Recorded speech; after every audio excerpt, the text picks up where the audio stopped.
I wanted to introduce David because he's been a dear friend of mine and SME, so many of us for so many years, and I'm so happy he's here today, and I look forward to hearing what he has to say. So I'm going to read like this formal introduction. With over 35 years in advertising and marketing, David Day has built a career helping businesses grow, brands stand out, and teams thrive. As a former agency owner, executive leader, consultant, coach, and author, he brings deep expertise and a passion for guiding companies through change, expansion, and transformation. At the core of David's work and is his ability to connect with people, whether he's speaking to an audience, leading a marketing team, or coaching executives one-on-one. He knows how to inspire action and drive meaningful results.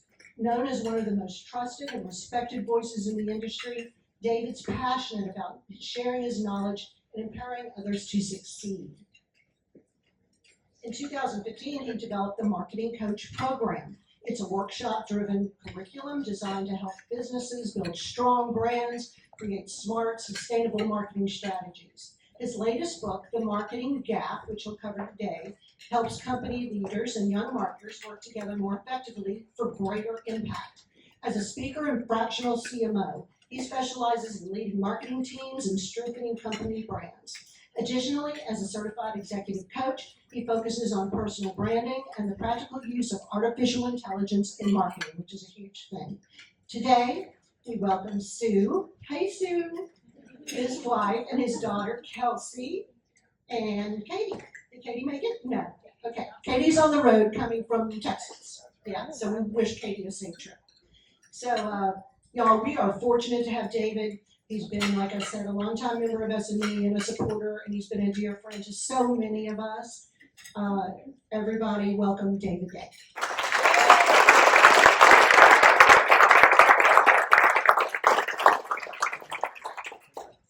Wow. Okay. I don't know who she just introduced, but I'll try to share some of those. Testing 1, 2. Okay, great. Yeah, what an introduction. That I'm glad I wrote that. So it came over so well. Really, this is like coming home to me because I've been a part of SME for I don't know how many years, 25 years or something. And I served on a board once a long time ago as a younger person because that's what it takes. So vote right. No, I'm just kidding. It is a pleasure and it's an honor to be here. This is the first time I will have to introduce my book in public. Now, I've got it up on Amazon, put it up on the website, and I've talked to people, and I've sent emails and all that kind of stuff. This is the first time in public that I've actually ever introduced this topic and these topics today. And so instead of like a keynote, which is where a guy stands up here, he just wows you for 45 minutes and you go home amazed, which I could probably do that with a lot of practice. What we're going to do today is a conversation. What we're going to have is a conversation, and here's why. How many of you in the room, show of hands, have charge over employees? How many of you supervise employees? Okay, probably well over half of you supervise employees, okay? How many of us in the room are at the bottom of that totem pole, the bottom of the rung at the office today? It's Gary Littlefield. That's right. Gary, I'm sorry, sir, but you're not at the bottom of anything, sir. Just saying. So, look, here's the deal. When I wrote The Marketing Gap, I wrote it to address a problem that exists, I believe, in all businesses, but especially in the marketing arena. And I wrote it to address it from both ends. Those young, humble, hungry, smart folks that come into our businesses and they're digital natives and they're really brilliant, and then the people that hire them and the people that supervise them. There is a gap there, so we're going to talk about that gap. So let's take a look at it. Oh, I have a clicker here, don't I? Let's see. Yeah, if not, we can just do it by hand. Is this it? This one? Sorry, I probably should have rehearsed that. Okay. Well, I'll just do it like this. How about that? Yeah, let's just do it like that for now. Thank you, Kelsey. Yeah, she'll get my clicker going for me. All right, so I want to introduce you to somebody. This is Carrie. Meet Carrie. She's a digital media. She's got a digital media degree or some kind of maybe PR, mass comm degree, let's just call it, right? She feels disconnected and on her own. She's responsible for social media, digital media at the office. She is charged with the responsibility of making your company famous. She's responsible for doing all the digital good stuff. But she really doesn't have any real training, vision, or oversight because the person that hired them really doesn't know what she does. They just know that she does it, right? Does that sound familiar? I'm 60 years old, y'all. I've had to learn this stuff, and I'm still struggling. But I come over here to a 25-year-old.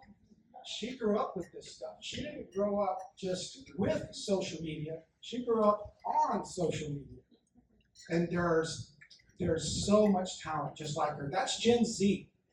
That's Gen Z, Generation Z. Next slide, please. But I'd also like to introduce you to Bob.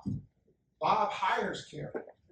Bob hires social media and digital marketing staff as a necessary expense. Well, I don't know. I just don't know. I gotta do the social media stuff. Okay, we gotta have a Facebook page. So who knows Facebook? Anybody? Let's get somebody in here that can do the Facebook stuff. Let's get the Facebook and also the FaceTube. Let's get that going. And so he claims that he sees no ROI on social media or his company's digital footprint in general. This guy's been running a business for a long time. He knows people. He knows his product. He knows how to make a living. He knows business. What the heck is all this stuff? Oh, everybody tells me I need it. Okay, so I'm going to go and hire this person right out of college. I'm not going to pay him very much. I'm going to charge him with the responsibility of completely revamping my entire digital footprint out there in the world. Does that sound familiar? I've seen it. So the digital native out there tends to be the Gen Z person, but the boss out there tends to be Gen X, maybe even millennial. They're going to be sometimes boomers, and it just doesn't connect. They're going to be between the ages of 30 and 79. And digital natives are between 22 and 29 out there in the workforce right after they graduate.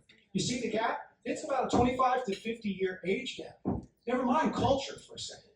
Just the age gap is amazing when you think about it. Now, sure, there are some people that are going to be supervising that Gen Z crowd that are a little bit younger, maybe a little bit more connected. But who makes the decisions? Who controls the upward mobility of that young employee? Who controls the vision and direction of the company? Bob does, right? So that's the gap. There are a lot of, let's go to the next, generation. So just to give you some background, generations, and this varies a little bit, but when you're talking about the generations that we look at in the world, not just in America, but in the world, the generations kind of go like this. We kind of start in the early 1900s. Those are the traditionalists. They were born 1922 to 1945. Those are the old folks. They're really old. And some of them are still around, you know. Not a whole lot of them are still working, but some of them are still around, right? Baby boomers are next, 1946, 1964. Called baby boomers because after the war, after World War II, they came home, started having babies.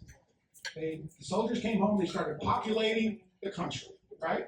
So there was a big old baby boom, and that's where they were born. I was born in 1964.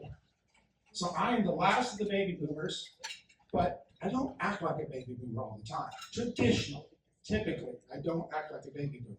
I do have some very definite boomer tendencies, because that's my wife, who is Gen X, born 1965 to 1980.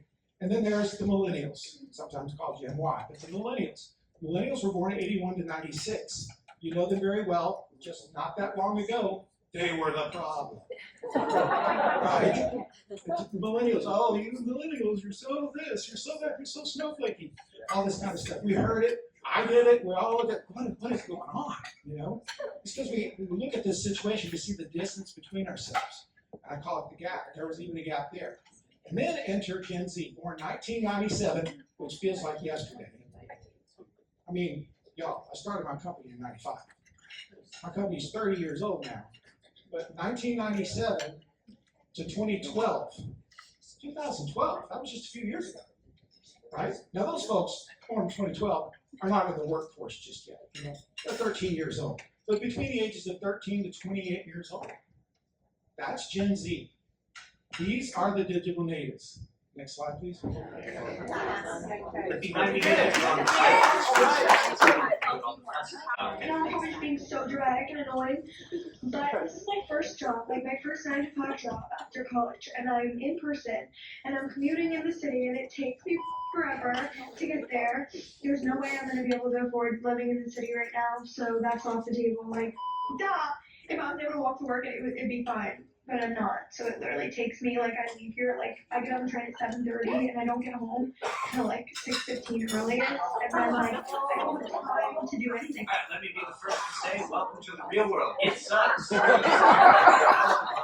an ancient expression, which is do what you love and you'll never work a day in your life. I don't know who said that originally, but they're a liar. Doesn't matter what your job is. Just work. Trust me, as someone that's played and streamed video games for many years as their job, and previously before that, I've delivered pizzas. Both have their pros and cons, and I know that everyone is taking their opportunity to dunk on her with this video, saying that she's entitled, but All right, that's it. Isn't that cool? I mean, I found a video that explains both ends of the thing. Now, okay, the dude's kind of a jerk, you know, and she's kind of a snowflake, right? I'm like, get over yourself. I mean, really? Is that really how you feel? I mean, how many of us in the room, look, I got a job, I'm excited, I'm actually earning an income, I've got an opportunity to change the world through my work, you know? And we look at this and say, hey, I guess I'm good until 6 o'clock, you know? Wow. And then this dude, does he represent Bob, the other Bob? Kind of, yeah, in some attitudes. I mean, he's a little younger than the Bob that we talked about, you know? But he's got a different perspective, doesn't he? Bob looks at things like, hey, suck it up. Nobody likes work. Work stinks. And you don't have any place to argue about work because it's always going to stink no matter what you do. Is that right? No. I don't think either one of those perspectives are truly accurate. But I thought that was a great example right there. And that wasn't that long ago. That was posted only a year or so ago. And it really made the social media round. So that's a good example of the two different mindsets and thoughts. Let's go to the next slide, please. So here's first of all, before I get into all this, let me say this. It is unfair to generalize every generation. It is unfair for me to stereotype everybody under the age of 20.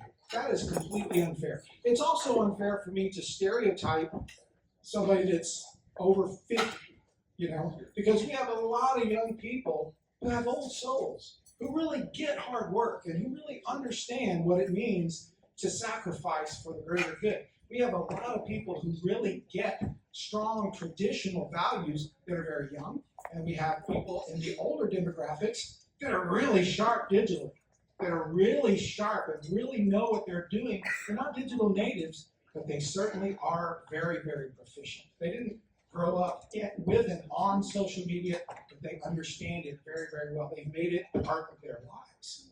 So it's unfair to stereotype. But for our conversation today, we need to talk about trends.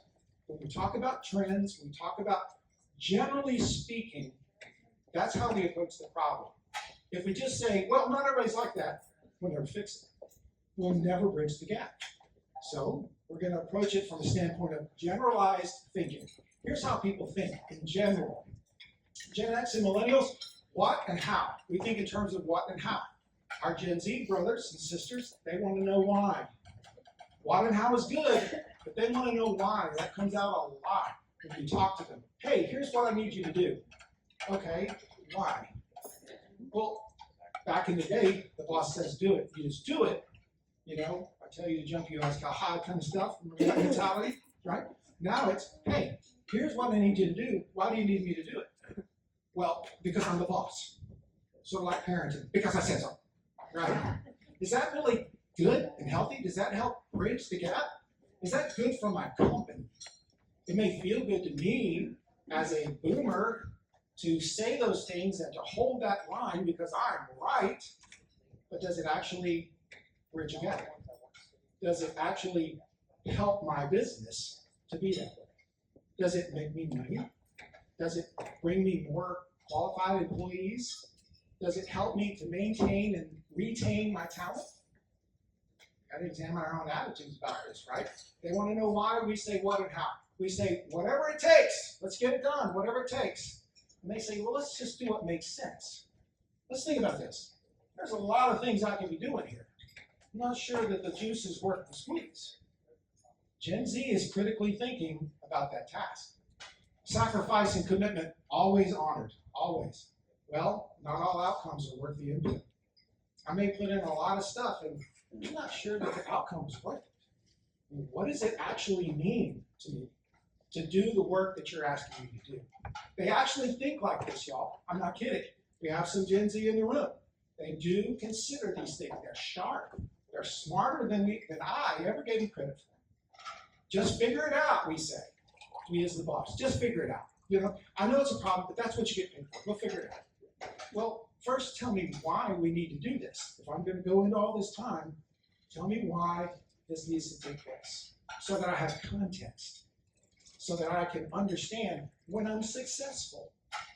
Kind of makes sense, doesn't it? So Gen Z is kind of coming along strong here. Work is hard, but it's necessary. That's how I grew up. It's hard, but it's necessary. That's how that dude was talking on the YouTube video. Hard, always going to be hard. But you got to do it. You just got to suck it up and do it. Gen Z says work should be fulfilling and worthwhile. Wow. Work should be fulfilling and worthwhile. Do you believe that? Do I believe that? Wow, that's a challenging statement. It's loaded. I actually wrote a book about it. There's a lot there. Work builds meaning to my life, says the boomer, says the Gen X and millennial. It builds meaning in my life to do something, to accomplish something. But Gen Z says work is an expression of my personhood. I don't work to be, I do work as an expression of who I already am. I'm looking for a job that understands me and helps me to self-actualize. The older generation says, look, you do this work and you feel better about yourself. You've accomplished something. They're not wrong. Those are not wrong, just different. You know, there's a lot there. It's loaded. Work is my contribution, says the older crowd. It's my contribution to society. What I can accomplish in this world, I can do through my work. And Gen Z says, work prevents me from contributing. You want me to be at the office all day. You want me to work on stuff for you all day. I have passions and interests and skills and talents that I want to see develop. I have all these different things I've got going on in my mind and in my heart, and at work, you don't even talk about it. You're not even addressing them. Do you agree with some of this stuff? I want to hear from you. What do you think? Is this accurate? Is this close? Are there any differences? Holly? No, I am definitely experiencing that right now. My reaction to my Gen Z that's recently been hired was I wanted to punch her face in. I couldn't say anything.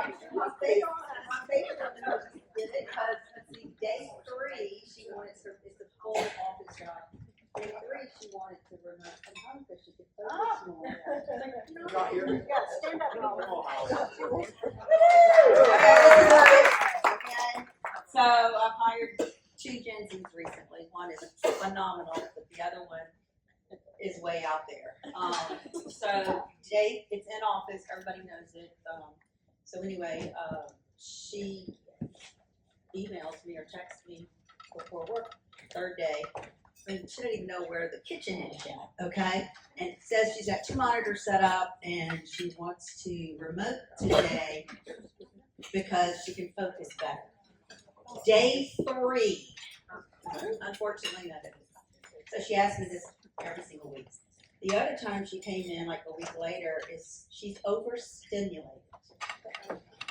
She is an entry-level assistant. I'm sorry, I don't know what that means. So that's what I wanted to punch her face in. And I'm just listening to her, and I know my face just said it all. But anyway, I talked to her and said, look, I didn't know how to react. You know, I apologize if I came across hard. So we worked it out, and we come to find out she's homesick. She's from California. Meanwhile, I go to my HR and tell them, I said, I want to just punch her face in. And I said, I think it's time for HR to do a 30-day evaluation and da-da-da, and walk through all of that. So we can really be on the same page, see what it is, because I know being overstimulated, it's a real thing to her. I don't understand it. I've consulted some other professionals in the market and they shared this story. And it's like some of the best information that she gave me was that they're not going to have the same work ethic as you and I. Not that they don't have good work ethic, but not the same. And so I'm trying to, you were so on target. Meanwhile, my HR says, please don't punch your face in. But I had to tell because I'm struggling with this. First of all, we had to identify what it is, and it's just learning a way to communicate. Yeah, because we don't know what that means. I said overstimulated. Let me show you what's there. Yeah. So this is on in the workplace. So David, I have a thing. Yeah. First of all, I want to let everybody know that Jubins is aware of that light. I thought that was for me. It's going out and they can't like just turn off one light. So Flashing light. I just, for all of us little overthinker people. Sorry. No, I'm the one executive. No, he's very hard to do. David, I was gonna ask you, I think some people that are like in my age, I'm 65, sometimes we take their attitude like they're being ugly to us. Right.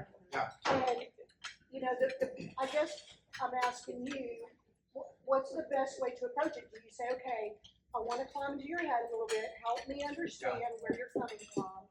A lot of us are too tired and too set in our ways to do that. So Sure. We got business to run. how do you bridge that gap, Dave? That's a great question. Thank you, Nancy. I did not pay her to set me up like that. I promise you. You really do kind of sometimes just want to punch somebody in the face because we just don't get it. We don't understand. And spending the time and energy to try to understand, you have to ask, is it worth it? Or did we just find somebody else? You know? Yeah, so what's the why? Right. Let me Now the license. try this again. Y'all, we are so, it's not about us. All right, let me read this. This is a post on LinkedIn from 2 days ago.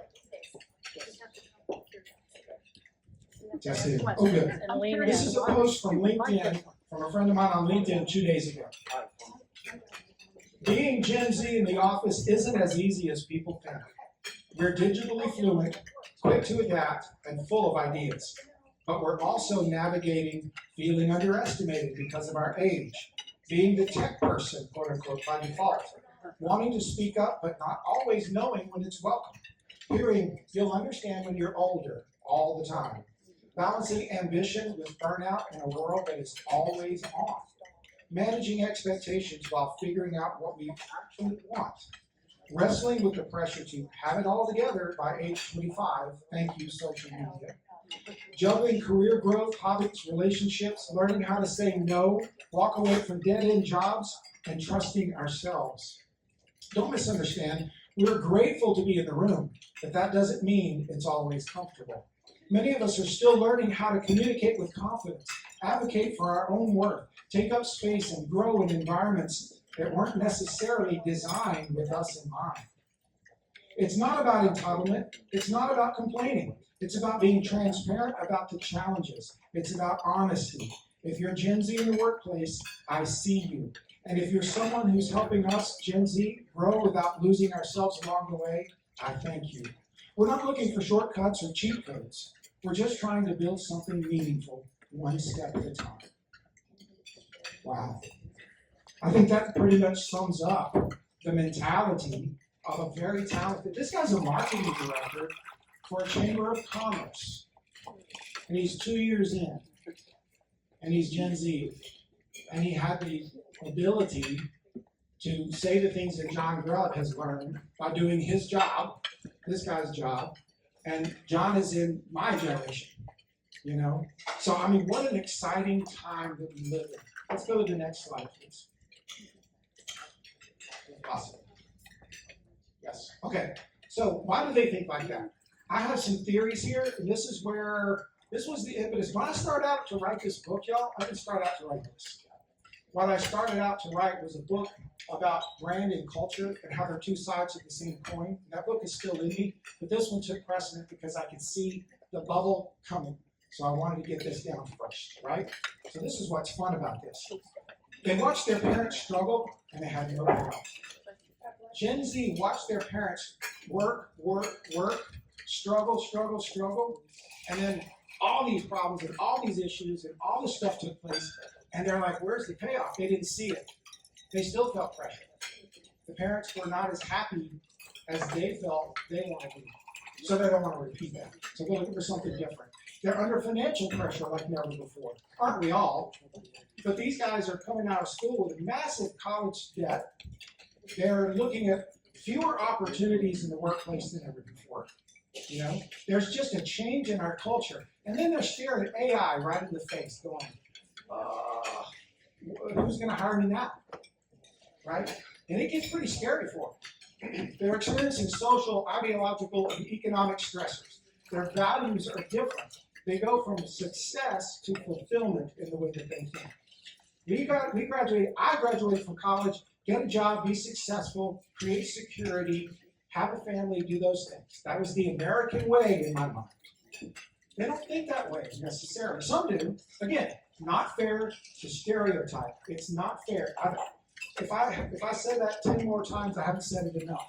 Okay? We all know somebody in a different category that's that same age. But their values are different, from success to fulfillment, from influence to impact. They're not necessarily interested in having their name in lights and being the boss and being in charge. They just want to make a difference. They want to have impact. And they're looking back at their job and going, is that really going to have impact, or is that just going to pay the bills? You need to do both. But maybe there's something better out there. They're looking for meaning and purpose. Next slide, please. You know the greatest, the generation that is growing in the workplace the fastest today? What is it? Take a guess. See? Boomers. Boomers. You know why? We don't quit. We're not retired. Why don't we quit? Why do we have to go back to work? Why are we not quitting? We thought we were going to retire at 65. That was just the first thought. Now it's 70, 75. We're retiring later because we need the money. There's a little bit of that, having accomplished the goals, or I'm not ready to let it go, or I don't have a good transition plan, or whatever. A little bit of that. But most of it is the fact that hey, I need the income. I lost money in that downturn, man. Half of my 401k just disappeared overnight. I've got to keep it up. And what does that do? It perpetuates that problem. So you're right. Empathy is the big deal. My theory is that meaning and purpose is what Gen Z is after, more so than success and accomplishment, right? So if that's true, previous generations found it in church, clubs, from home, teams, and community. This is interesting. I started looking at the generations and started looking at what was adjacent to the generations.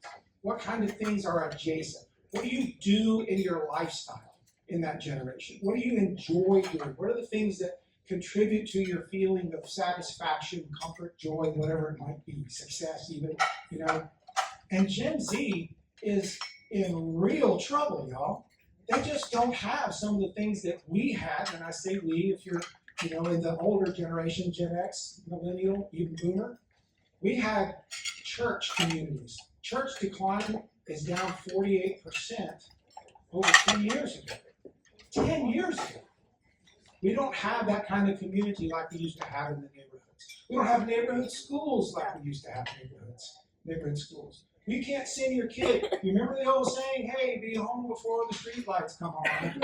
Yeah, those of you that are my age and a little bit younger, you're going, that's not a thing. I know, I feel sorry for them too, because now they're worried about predators. And you know what? Rightfully so. It's a shame. Okay, so ball teams.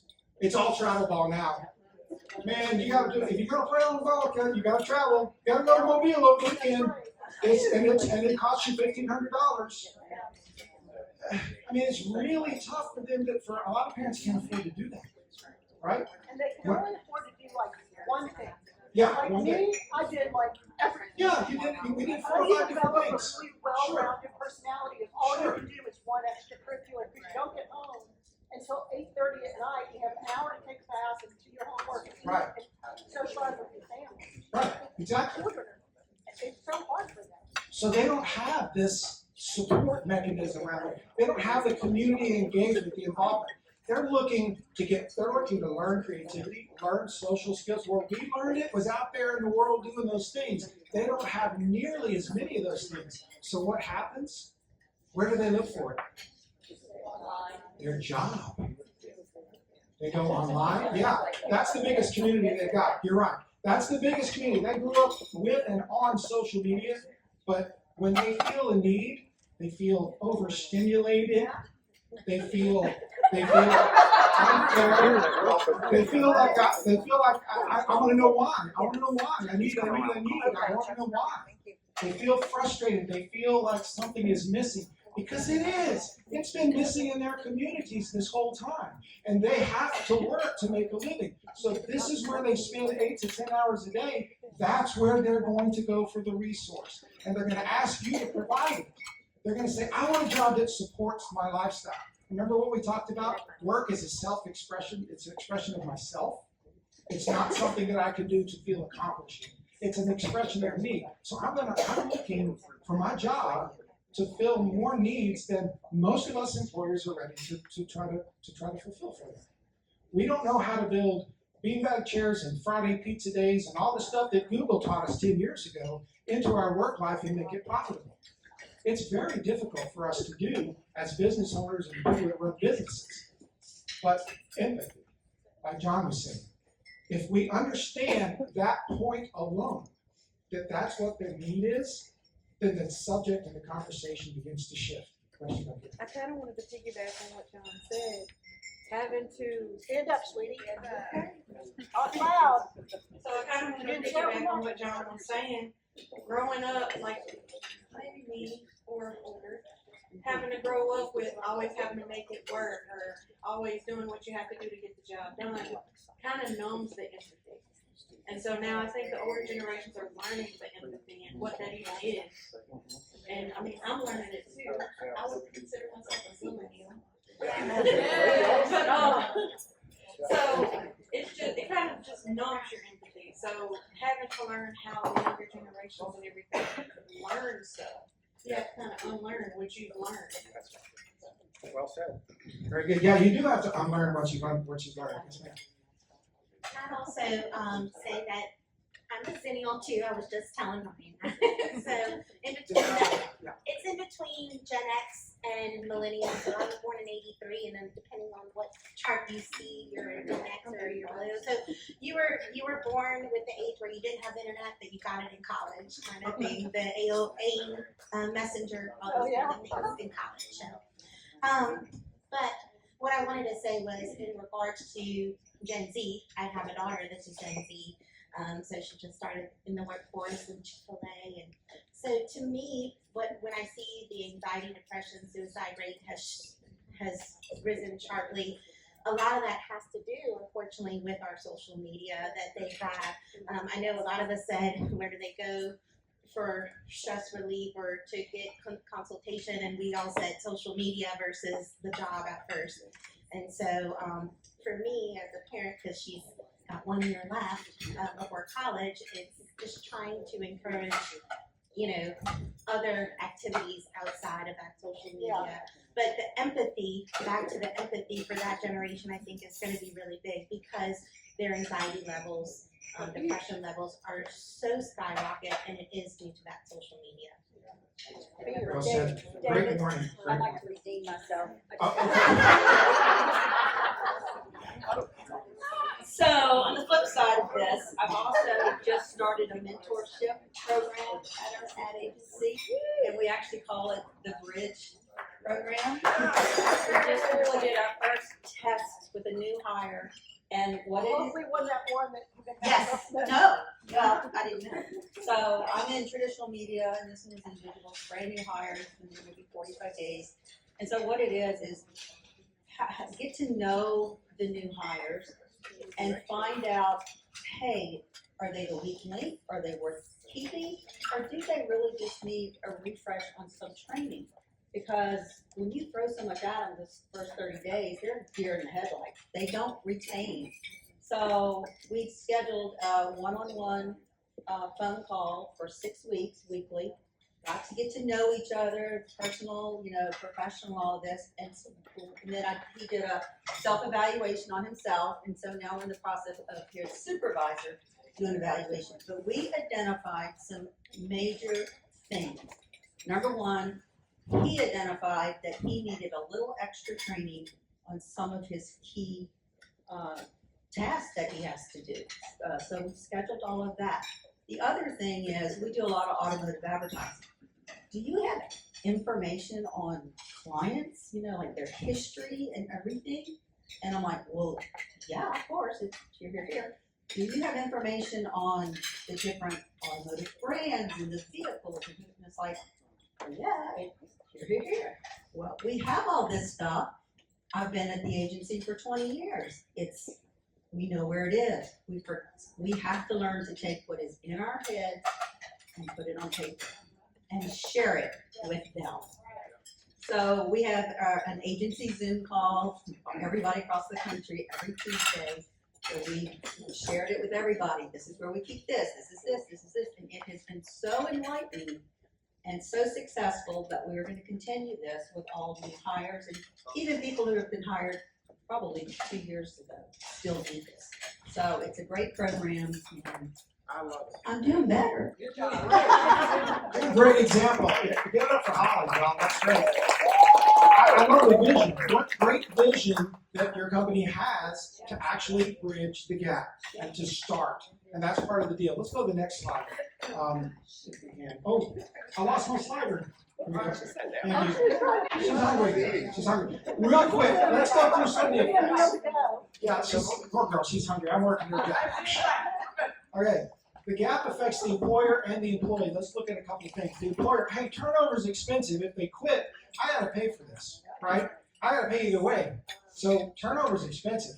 I got to onboard, I got to train, I got to outfit them. Continuing education, it's a mess. Trying to meet everyone's needs can be tedious and futile. Gosh, I can provide you beanbag chairs and Fridays. Okay, I can give you work from home. Okay, I can do it. And you pretty soon you look back and go, where's my ROI? I actually have a company to run, right? Okay. The leadership pipeline is dry. If everybody leaves, who's going to train the next guy? Who's going to love on them, if you will? Who's going to show them the ropes? Who's going to give them the example? Your leadership pipeline dries up. And then inconsistency, lower quality, difficulty in recruiting, poor reputation, you get the drill. This is a problem, right? And that's for the employer. What about the employee? What about the team member? They're disillusioned. I'll never find a job that really satisfies me deep down.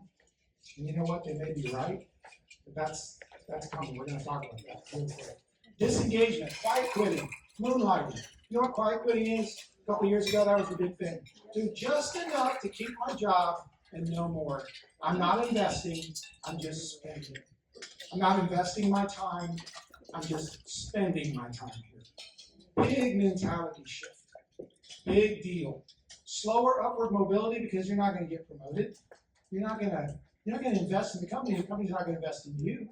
So slow upward mobility, so you got more debt. You're trying to pay off that debt. You're not increasing your income. You're not getting creative. You're not earning more revenue. Massive mental health issues that are never addressed. The Gen Z generation is one of the most challenged generations in terms of mental health that we have ever seen in America. I showed a slide earlier about the massive rates of suicide. 1 in every 5 girls under the age of 18 have seriously considered suicide.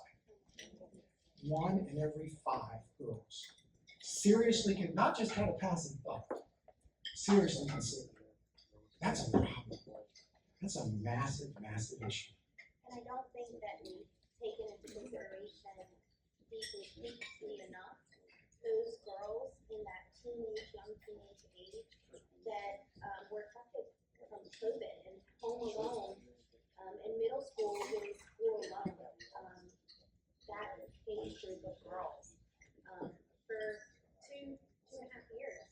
alone all day in their middle school formative years. Yeah, well said. That is huge. So, what happens if we don't bridge the gap? Keep going. A third of the workforce in the U.S. will be Gen Z by 2030.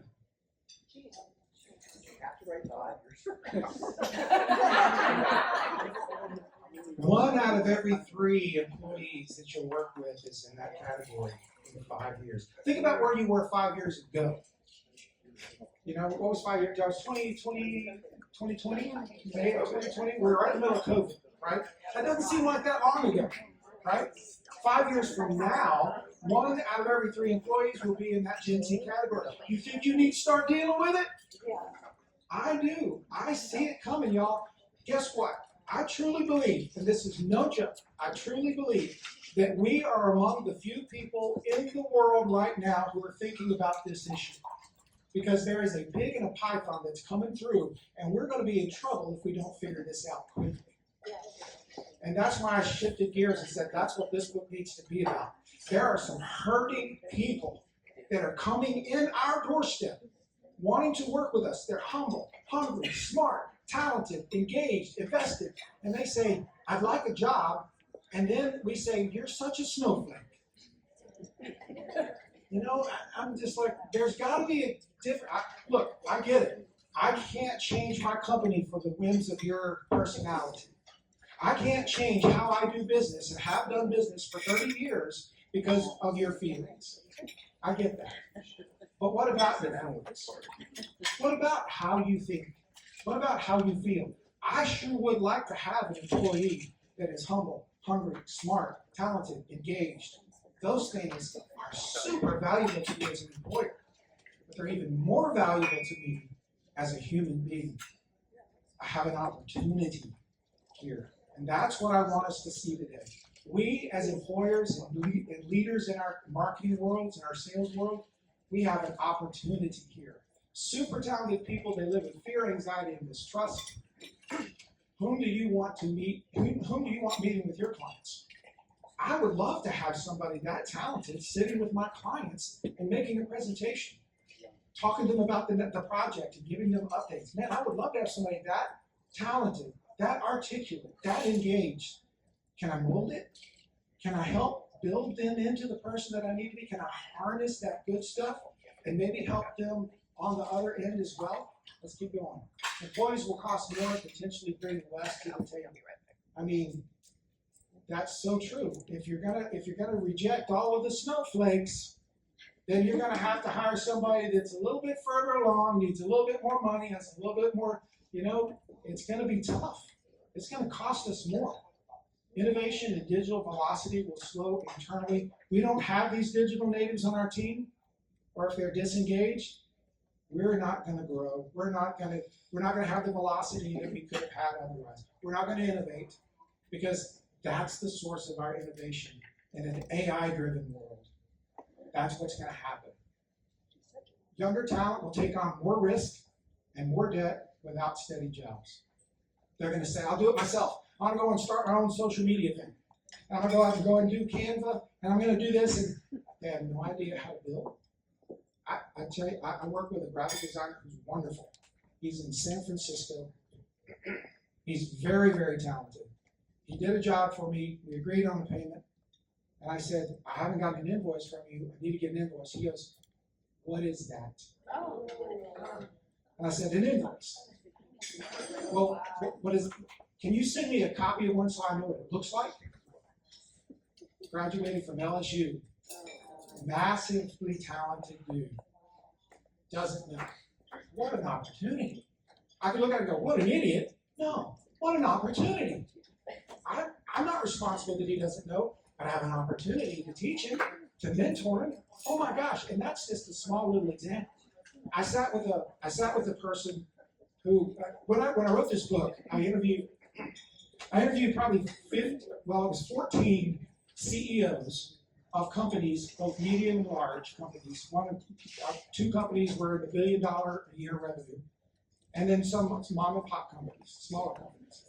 I also interviewed a ton, probably 20, I think the last count was 24 social media coordinators, marketing coordinators, first 2-3 years out of school working in the marketing world. And I sat down with one of them, and I said, congratulations on your job. You graduated, you got the degree, and how can I help you? What's going on, and how can I help you? And she was like, well, I like my job. And I said, well, if you could change one thing about your job, what would it be? And she said, I'm lonely. Yeah, I hear that a lot. Yeah. I said, you're lonely? You work at a pretty decent sized company. She goes, yeah, but nobody pays attention to me. And I'm supposed to do all this stuff and work in social media, and they tell me that they want me to, do this and do this many posts, and I don't even know what the strategy is. I do a great social media post. I can do wonderful videos. I don't even know if it's the video you want. And there's a gap. That's going to hit me.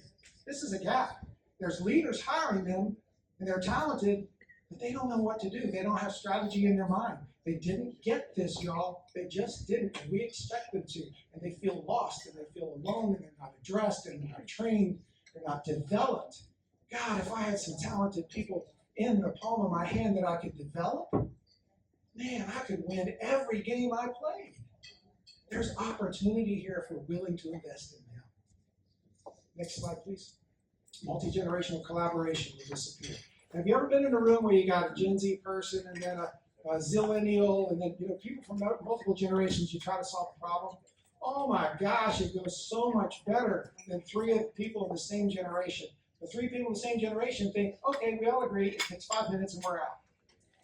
The multi-generational problem-solving group, they're there for 2 hours, and they have covered the gamut, and we walk away going, God, we had another meeting, we didn't accomplish anything. Well, that's because you didn't structure it right. You didn't ask the right questions. You had all of the talent in the room, and you just didn't ask the right questions. There's so much that's valuable that's going to be missed. So how do we bridge the gap? This is where the rubber hits the road. What leaders can do. Here's what we can do as leaders. We need to get over our bias, y'all. We need to get, I wish is Nancy still in the room? Nancy, there's Nancy. Oh, Hey, Nancy Ellis. Nancy Ellis, yeah. We need to get over our bias. What leaders can do to bridge the gap? We need to get over our bias against young people. This woman loves young people more than anybody, young professional people, knows how to mentor them. And you, this is so, she does this naturally. She doesn't have a bias against them. I do. I have had to overcome it because my wife birthed 3 of them. So we got to get over our bias against them. Stop calling them snowflakes. Stop complaining about them behind their back. Stop whining about how much they cost. Because honestly, you only paid $3,000 a month, and that's nothing, I right? think I feel a little intimidated because I don't understand what they are. Good point. It is intimidating. We don't want to reveal that we don't get it. And that's on us, y'all. That's on us. We're not wrong, just different. That's a mentality. That's a mindset. Not wrong, just different. That's not going to serve my needs for my business necessarily, but keep in mind, just because it's different doesn't mean it's wrong. They may have a new way of thinking that can help me. This one. Am I a person of meaning or purpose? Ask yourself, am I a person of meaning and purpose? If that's what they're looking for, did I just need to tell them to hit the road? Or could I actually help them find meaning and purpose, not just in their job, but in their life? We're spending a lot of time with these folks every single day. We can mentor them too, just like Holly is saying. But not just about the business, about life and their About everything. Sure. They're going to share with you their struggles. They want their business, their job to be a holistic thing. We grew up wanting it just to be the job over here, the church over here, the home. They want it all right here. And I think that's really important. Am I a person of meaning and purpose? They want impact. They want significance. What do I want? What do I want? Am I just wanting you to work for me and then throw you away when you're done? Or do I really want to grow the business and grow the company? What can I learn from them? That's a great one. What can I learn from them? When was the last time you ever sat down with somebody in Gen Z, somebody sat down with somebody that really knows digital media and say, show me how you did that? Yeah. They go, well, I used this and I did this. Wow, that's really cool. Can you show me again? Could you teach me that?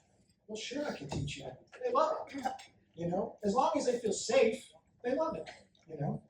So next slide. So what team members can do? What can employees do? What can that Gen Z person do? I call them members here, but what can that Gen Z person do?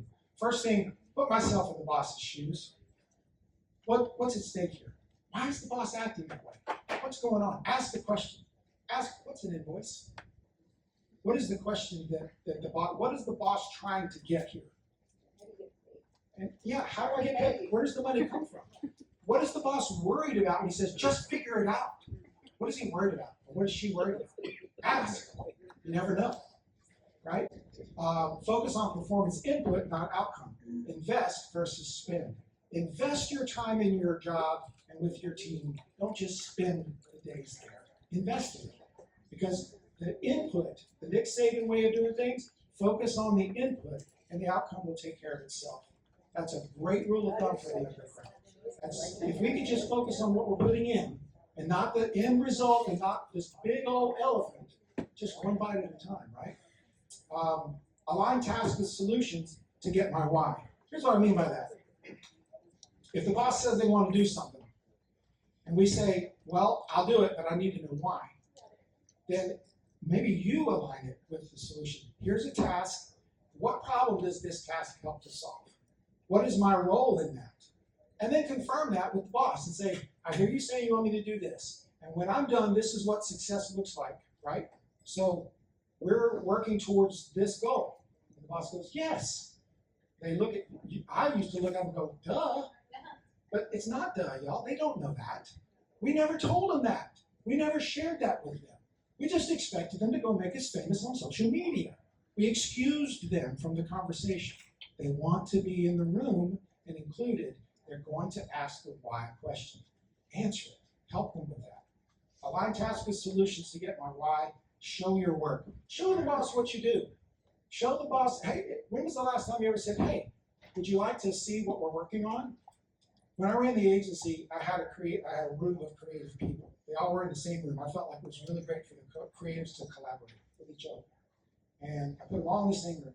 Copywriter, web developer, graphic designer, project manager, they were all in the same room. And it was interesting because one day I walked down the hall and I hear from our art director, hey Dave. I pop my head in.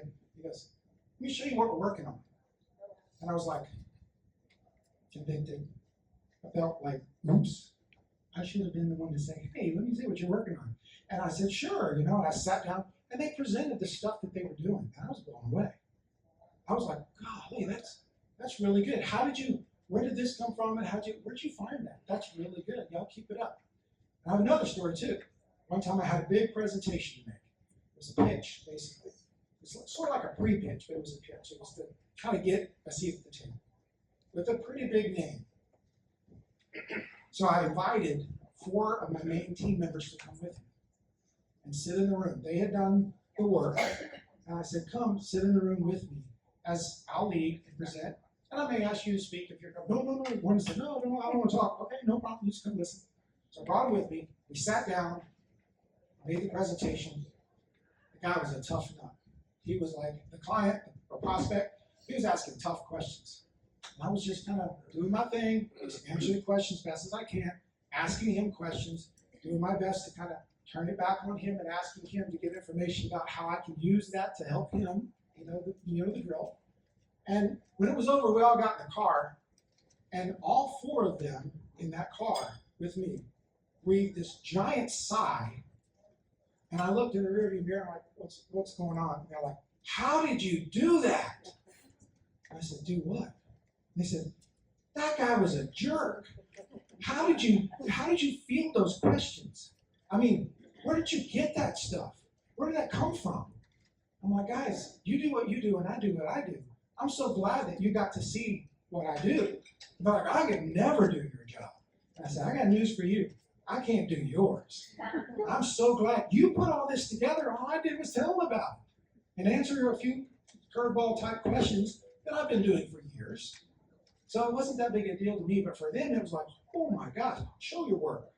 If we can kind of collaborate a little bit, we're going to bridge a big gap just by doing that. We're gaining empathy, John. Empathy.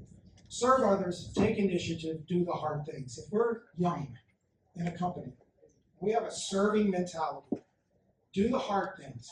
Find a job that's going undone and do it. Find somebody that's struggling, come alongside them and say, hey, can I help? Actually, if the boss needs extra help, Why not say, hey, is there something that I'm not doing that I need to be doing? Is there another way that I can help you? I'm doing this, this, and this. Is there something else that I can do that would help you? And it doesn't always have to be the boss. It can be people that just got hired.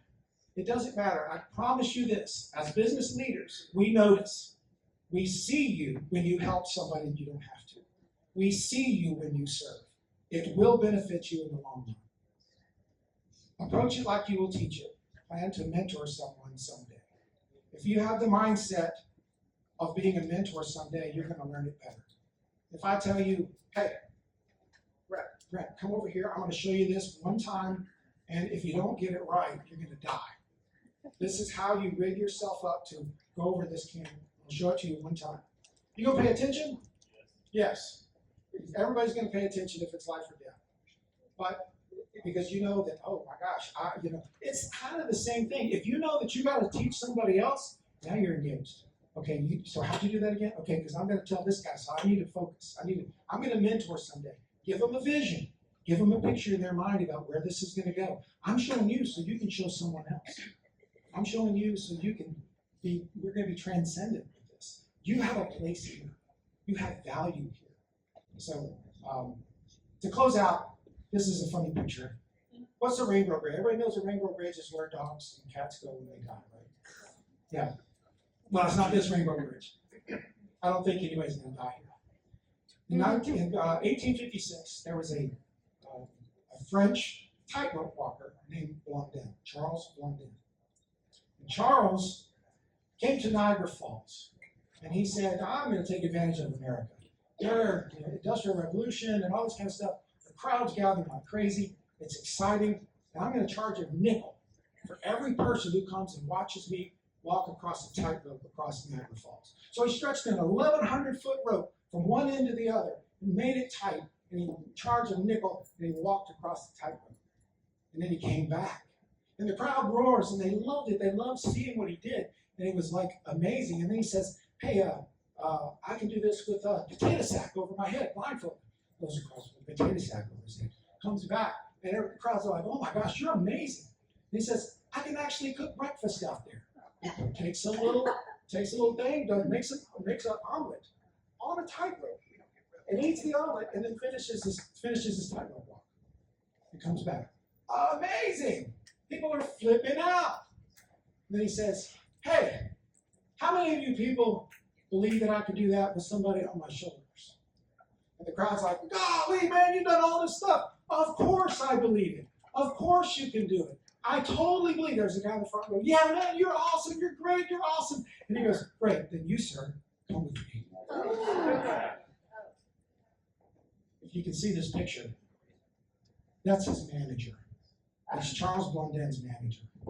Charles Blondin's manager believed it, but he trusted Blondin. He trusted it. He didn't just believe it. He trusted it. There's a difference between believing you can make a difference and trusting each other. If you're going to sit in a room as a business leader, or as a Gen Z, or millennial, or anyone else, and you're going to have a conversation, is the conversation one of empathy? Is it one of belief? Is it one of trust? Bridging the gap creates trust, and we all need to trust each other. I'm David Day. Thank you so much.